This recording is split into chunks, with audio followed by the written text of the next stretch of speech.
माता की भारत माता की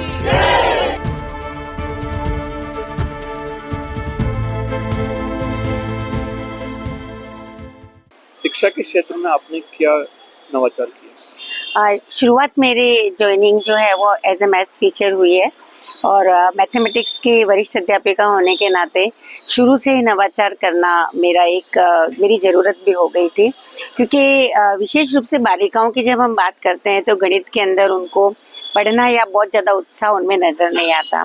तो गणित को कैसे इंटरेस्टिंग बनाएं, ये मेरी शुरुआती दौर की मेरी सर्विस में चलता रहा। उनका रिजल्ट कैसे इम्प्रूव कर सकें और किस तरह से उनको हम बहुत आगे की ओर बढ़ा सकें, इस तरह के नवाचार मैं शुरू से करती रही। जब मैं प्रधानाचार्य बनी तो नवाचारों के लिए मेरे पास बहुत सारा स्कोप आ गया कि मैं हर साइड में कर सकती हूँ। जैसे मिड डे मील में खाने को किस तरह से हम बहुत ज़्यादा अट्रैक्टिव बना सकते थे, हम कैसे उनको न्यूट्रिशियस बना सकते थे। तो सबसे पहला नवाचार हमारा ये हुआ कि मिड डे मील के अंदर मैंने रीजनल जैसे पालक बो रखा था या लौकी बो रखी थी, तो उसको हमने आटे में गुंदवा करके बच्चों को दिया। जैसे बच्चों के अंदर जो थोड़ा सा कमी थी, ब्लड की कमी थी, या वो जो आयरन टैबलेट लेने में उनको थोड़ी हिचकिचाहट होती है, तो टीचर्स ने उनको लेकर के साथ में जोड़ा, अपने आप से जोड़ा कि बेटा हम भी ले रहे हैं, आपको भी लेनी है। तो इस तरह से कुछ नवाचार होते चले गए और अच्छा लगता चला गया।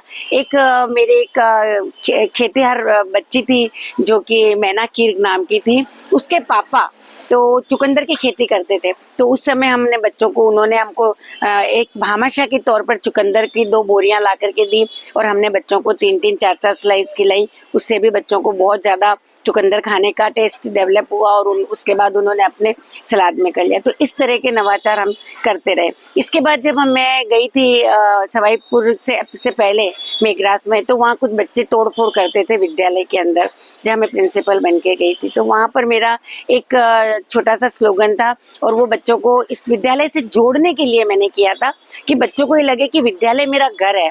तो मैंने ये एक उस पर सोशल मीडिया पर भी डाला, बच्चों को भी कहा कि मेरा विद्यालय मेरा अभिमान, इसके ऊपर आप एक लिख करके लेकर के आओ, वो लेख लिख करके लाओ। तो वो बहुत बच्चों को अच्छा लगा और उन्होंने सब जगह पर लिखा कि मेरा विद्यालय मेरा अभिमान, मेरा विद्यालय। तो जो बच्चे तोड़फोड़ करते थे वो नहीं करने लगे और वो बहुत अच्छा था। एक गुड टच और बैड टच जो विद्यालय में जो बालिकाएं होती है, उन पर आपका क्या राय?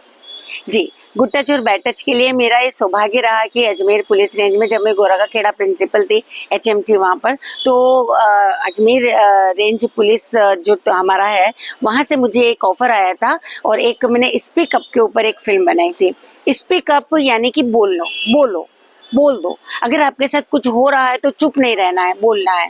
ऐसा कुछ करके उन्होंने बहुत अच्छा एक थीम मुझे दिया था और उसके ऊपर मैंने गुड टच बैड टच पर एक फिल्म बनी। उसमें था कि अजमेर पुलिस रेंज ने एक ऐसी एप्स डाउनलोड करी थी कि आपने हरा बटन दबाया तो आपके पास आप यानी कि कुछ खतरे में है और आपके पास जो भी आसपास का पुलिस स्टेशन है उसको रिकॉर्ड हो जाएगा और वो वहाँ पर पहुँचकर आपकी हेल्प करेगा। जैसे गांव में अगर कोई लड़की है या उसके साथ ऐसी स्थिति आ गई कि उसे 4 गुंडों ने घेर लिया, अब तो रेप होना संभव ही है, अब तो हो ही जाएगा उसके साथ, तो उसे एक हार्ड बटन था, रेड बटन, वो दबाना है और वो जैसे दबेगा वैसे ही पूरी पुलिस फोर्स उसके पास पहुंचेगी और उसे सेव करेगी। तो ये ऐप्स था और मैं ऐसा सोचती हूँ कि ऐसे ऐप्स होने चाहिए कि जो डाउनलोड करें लोग और इससे बचत उनकी हो जाए।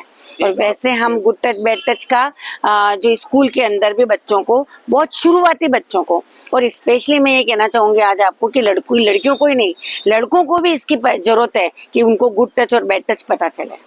एक आपके स्कूल में आपने नक्षत्र गार्डन का विकसित किया जी, इस बारे में क्या कहना चाहिए?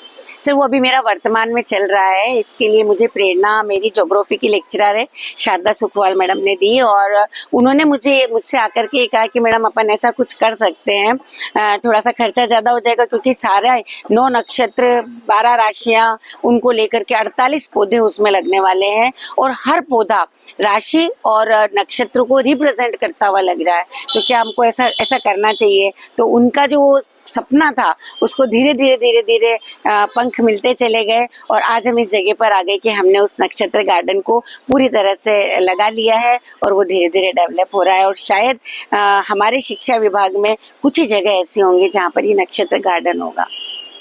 आपका नाम?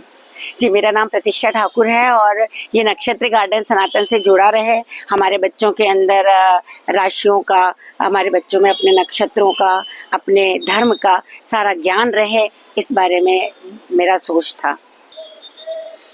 मेरी सफलता मेरी अपनी नहीं है, मेरे विद्यालय की पूरी टीम की सफलता है।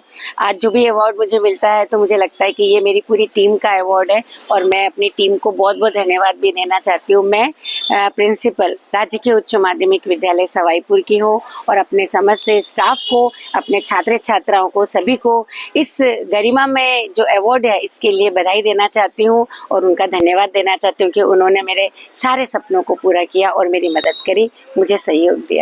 ये हमारे साथ थे प्रतिष्ठा जी ठाकुर, जो राजकीय उच्च माध्यमिक विद्यालय सवाईपुर से थे प्रधानाचार्य जी। आज इन्होंने हमारे को इंटरव्यू दिया है डायनामाइट न्यूज़ पे और मैं पंकज आडवाणी, संवाददाता भीलवाड़ा।